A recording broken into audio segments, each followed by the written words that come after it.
Good afternoon if you're here in the in the United Kingdom or Europe, and good morning if you're in the United States or the Americas.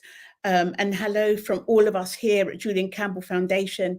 As we well know, next week is Mental Health Awareness Week, and the purpose of this conversation here is to look at how we can use the JCF, the Julian Campbell Foundation Mood Map, to help our young people manage their stress, their anxiety as they go into the exams. So we know that some of us have children, some of us have students that are starting their exams that have already started, and this week they're in their GCSEs, they're in their A levels, and they're in their finals.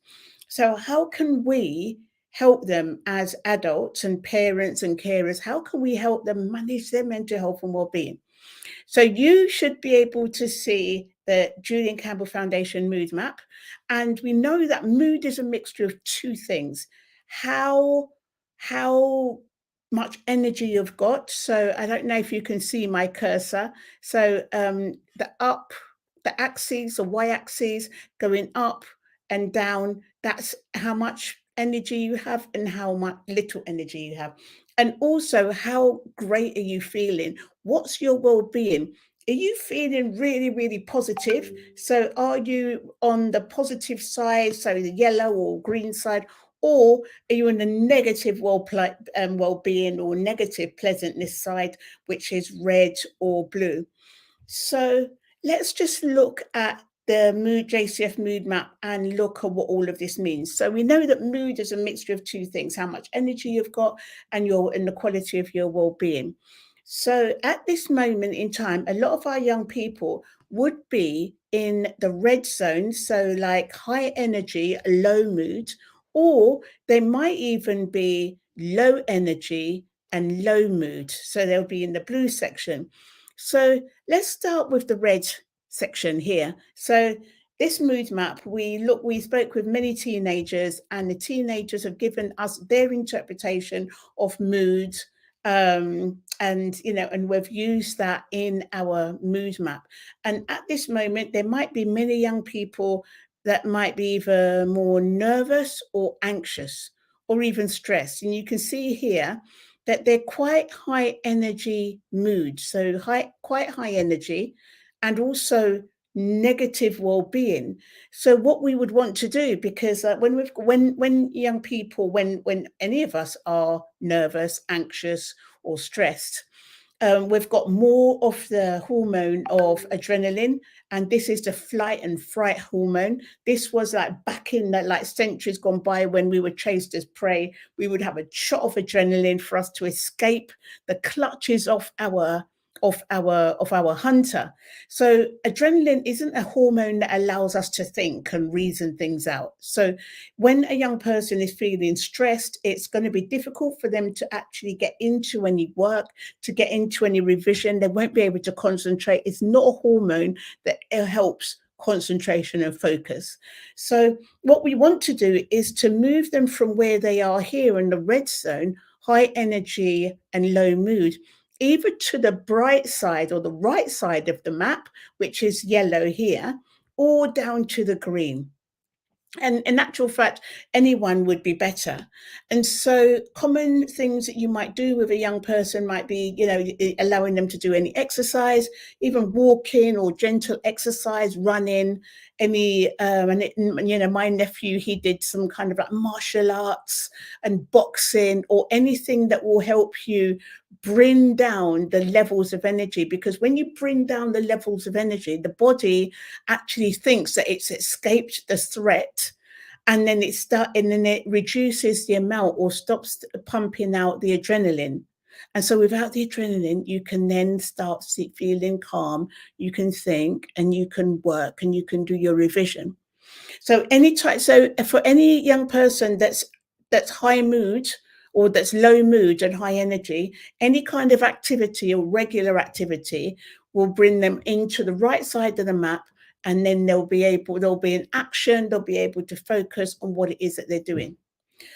Now, let's talk about depression. So depression would be, it's classified as more of a low energy and low well-being mood, and and sometimes it's actually good to have low energy and low mood, because in this quarter where it's blue, in this section, it's really good for, I mean, first of all, the hormone that gets pumped out more is cortisol. And it's really good for short-term projects because it helps us with our focus and concentration, for us to evaluate projects and things like that. So actually being low mood, it could be an advantage actually revising. If it's just a low mood, so it's a low energy. But if the energy goes down so low that the person is depressed, then you would need to find ways of them having more energy and then moving over to the right side of the map. So even if they're on the green side, or the yellow side, that they'll be able to think more clearly and they'll be able to evaluate. So how can we do that? So if a young person is depressed or low or bored, then sometimes finding ways for them to build up their energy. Sometimes it can be just rest, because if they're tired and they've been working hard, then they might need to have a little bit of rest for them to recoup their energy, or just going and doing some gentle exercise, some gentle walking. If there's a topic or there's something that's had them be sad, then this is the best time for them to speak with somebody, somebody that really listens. So we as adults, we really must make sure that we're there, we're present, that we're listening to the young people and understand and get what it is that they're dealing with. Because when they're speaking, it really is a problem shared and a problem halved. And that young person can go back to the work or what it is that they're doing, feeling clear-minded, clear-headed, and more able to go forward. So talking about low energy and low mood, so they might be just taking a rest if they've been, I don't know about you, but when I used to revise, sometimes I used to stay up. I wasn't very organized. I stayed up through the night and stuff like that. So it could be just a good night's sleep will help build up the levels of energy. Also, as well, if there's something emotional or something that's had them feel sad, then it's really important that they speak with somebody about that, to share what it is that they're dealing with, and then it gives them the freedom to be able to move onto the right side of the map and then be able to focus. Also, as well, some gentle exercise, can help here. So really what we want to be able to look and help a young person that has that is stressed, has anxiety, or feeling a bit low or depression, for them to be able to move onto the right side of the map, because the right side of the map, the yellow side, which is high energy and and great well-being, for example, will really, really help them to be able to concentrate and focus. When I spoke a couple of weeks ago, I did talk about our young people having a plan, and with specific days and specific evenings, specific hours, making sure that that it's balanced. So they're doing a bit of physical activity, that they're going to see their friends, and they've got some actual enjoyable pastime to pursue, as well as the revision and and reviewing their work. And also, as well, I mean, I know that after doing like a really great exercise session, I'm quite often in the calm, which is the green one here. That's low energy, and the well-being is still at a great level, so you'll be able to calmly focus on the task at hand and what it is that you're doing. So today we have spoken about the Julian Campbell Foundation Mood Map. We've talked about mood as being a mixture of two things, like how much energy you've got and the quality of your well-being. And in preparation for Mental Health Awareness Week, we're focused on three conditions that can be really easily managed when you're stressed, anxious, if you're in the red, ways of bringing you into the right side of the map so your brain is more productive and you're in action. And also as well, when you're a bit low and feeling depressed, on the blue side, what kind of activities can you do to again move yourself onto the right side, the bright side of the map? So I want to thank you for listening to listening to this video and listening to this live.